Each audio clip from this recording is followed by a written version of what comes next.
TSG पेश करते हैं 100 शब्द प्रति मिनट की गति से डिक्टेशन। स्टार्ट। महोदय, पंजाब, हरियाणा, दिल्ली, उत्तर प्रदेश तथा अन्य राज्यों में जहां स्वतंत्रता सेनानियों को 1500 से 2000 रुपये की सम्मान राशि दी जा रही है, वहां हिमाचल प्रदेश में यह राशि मात्र 500 रुपये ही है। पंजाब में स्वतंत्रता सेनानियों के मामलों की देखरेख के लिए एक अलग विभाग है, लेकिन हिमाचल प्रदेश में स्वतंत्रता सेनानी कल्याण बोर्ड का जनसंपर्क कार्यालय भी बंद कर दिया गया है। सचिवालय में कल्याण बोर्ड का जो कार्यालय था वह भी लगभग बंद सा है। समारोहों व कार्यालयों में स्वतंत्रता सेनानियों को जो सम्मान उन्हें मिलता था वह भी बंद कर दिया गया है। हिमाचल भवन, दिल्ली तथा सरकारी विश्राम गृहों में आवास की सुविधा मिलने में कठिनाई आने लगी है। राज्य परिवहन तथा निजी परिवहन में उन्हें जो प्राथमिकता मिलती थी वह भी लगभग बंद हो गई है। सरकारी अस्पतालों में वांछित उपचार सुविधा न मिल पाने तथा अभद्र व्यवहार किए जाने के कारण उन्हें प्राइवेट अस्पतालों की शरण में जाने को विवश होना पड़ रहा है। इस संबंध में आने वाले खर्च को वहन करना उनके लिए अत्यंत कठिन है। उनकी पुत्रियों तथा पौत्रियों के विवाह के लिए जो अनुदान मिलता था वह अब समय पर नहीं मिलता और इसमें भी पक्षपात किया जाने लगा है। स्वतंत्रता सेनानियों के आश्रितों के लिए प्रशिक्षण संस्थानों तथा नौकरियों में 2% आरक्षण कागजों पर ही है। चेंज। मुख्यमंत्री के कार्यकाल में उनकी अध्यक्षता में गठित कल्याण बोर्ड व उसके अंतर्गत गठित उपसमिति द्वारा लिए गए निर्णय पता नहीं किस मिसिल में दबे हुए हैं।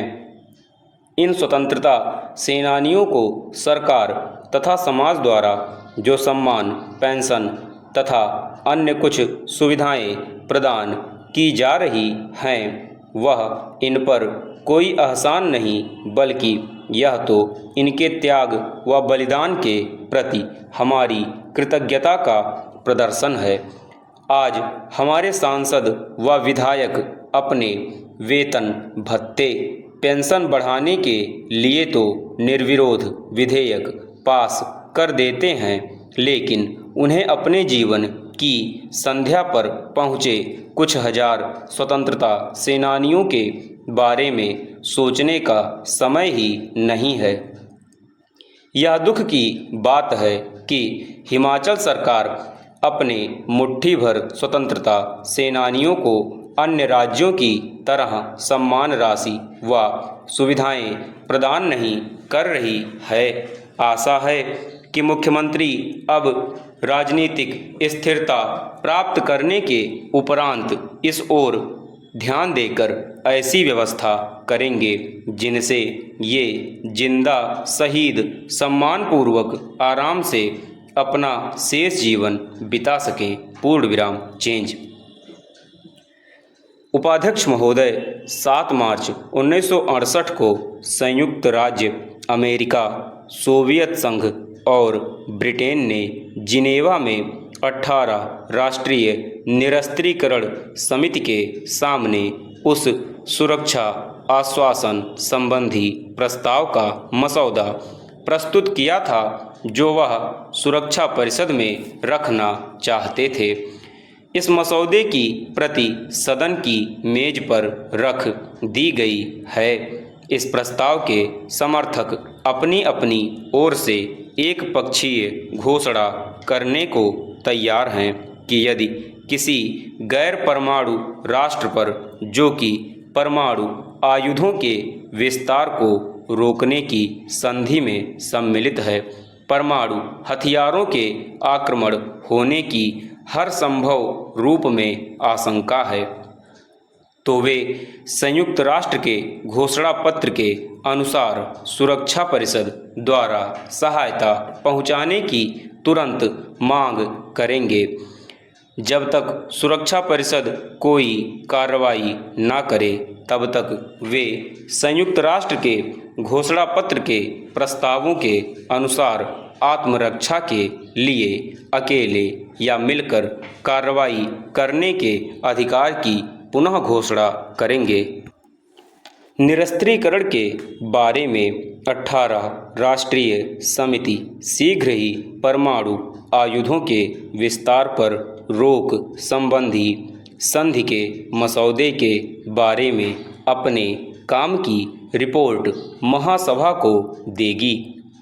संधि के मसौदे को प्रस्तुत करने वाले संयुक्त राज्य अमेरिका और सोवियत संघ ने क्रियाविधि संबंधी 2 मामलों में और संशोधन किए हैं। सुरक्षा संबंधी आश्वासनों सहित संधि का यह मसौदा अब संयुक्त राष्ट्र महासभा के सामने विचार के लिए भेजा जाएगा। ऐसा पता चलता है कि संयुक्त राष्ट्र महासभा अगले मामले पर विचार करने के लिए अगले महीने किसी समय फिर से बैठने वाली है। पूर्ण विराम चेंज।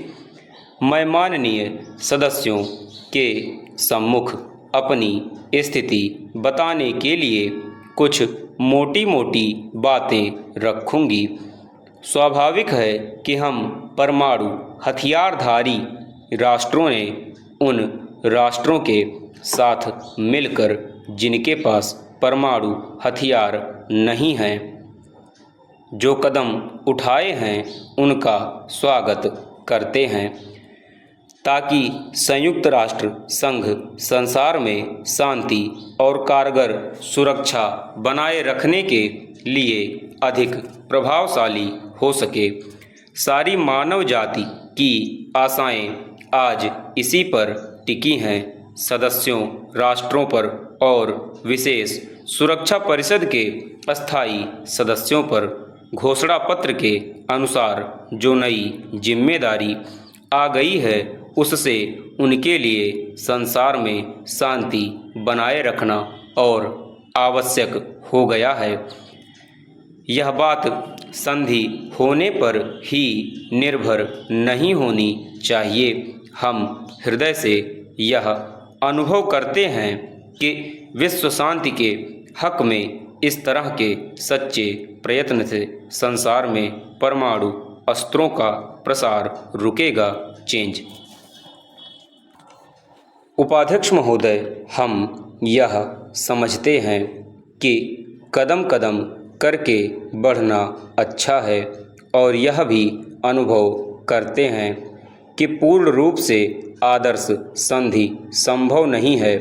फिर भी यह अपेक्षा करना उचित ही होगा कि 18 राष्ट्रीय निरस्त्रीकरण समिति को जो निरस्त्रीकरण के उपाय निकालने के लिए ही बनाई गई थी, इस दिशा में कुछ ठोस सुझाव सामने रखेगी, भले ही वे मामूली हों। संधि के प्रस्तावित मसौदे से निरस्त्रीकरण को प्रोत्साहन नहीं मिलता और जब तक बड़े बड़े राष्ट्र नए नए परमाणु अस्त्र निकालते रहेंगे और इस पर कोई कार्रवाई नहीं होगी, तब तक विश्व की सुरक्षा की भावना आगे नहीं बढ़ सकेगी। चाहे परमाणु अस्त्र वाले राष्ट्र हों या दूसरे राष्ट्र, जब तक कुछ न कुछ आत्मसंयम करने वाले उपाय नहीं किए जाएंगे, तब तक निरस्त्रीकरण की प्रगति के लिए कोई सार्थक आधार नहीं मिल सकता। भारत बार बार यह घोषणा कर चुका है कि वह परमाणु बम नहीं बना रहा है और परमाणु ऊर्जा का केवल शांतिपूर्ण उद्देश्य के लिए विकास कर रहा है।